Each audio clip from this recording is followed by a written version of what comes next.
The official enrollment period for the Affordable Care Act, better known as Obamacare, goes into effect on Tuesday, October 1st. Here are the 5 biggest things you need to know. I think it's important for us to recognize and acknowledge this is working the way it's supposed to. Health insurance premiums were going up before the health care law, and Obamacare isn't going to change that. The law's biggest effect will be in the individual market, where, for a lot of people, plans are likely to be significantly more expensive than individual market plans were before the law, even in some cases after the application of taxpayer-funded subsidies. I think it's important for us to recognize and acknowledge this is working the way it's supposed to. There's no question that Obamacare's rules forcing employers to cover employees working more than 30 hours a week will push companies to trim hours and create more part-time staff.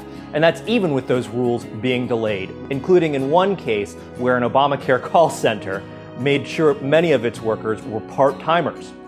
I think it's important for us to recognize and acknowledge this is working the way it's supposed to.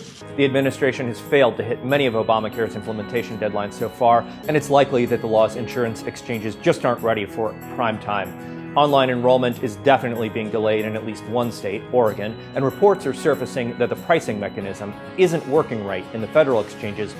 I think it's important for us to recognize and acknowledge this is working the way it's supposed to. Over the next 25 years, federal spending on major healthcare programs is expected to rise from about 4.6% of the economy today to about 8% of the economy. About a quarter of that rise is specifically due to Obamacare.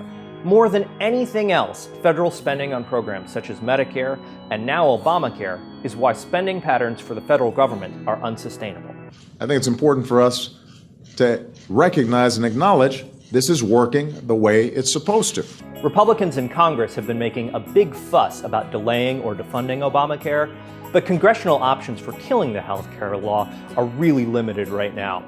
There are still some legal challenges in the works that could put a dent in the law, but the smart money is that most of Obamacare will go into effect as scheduled.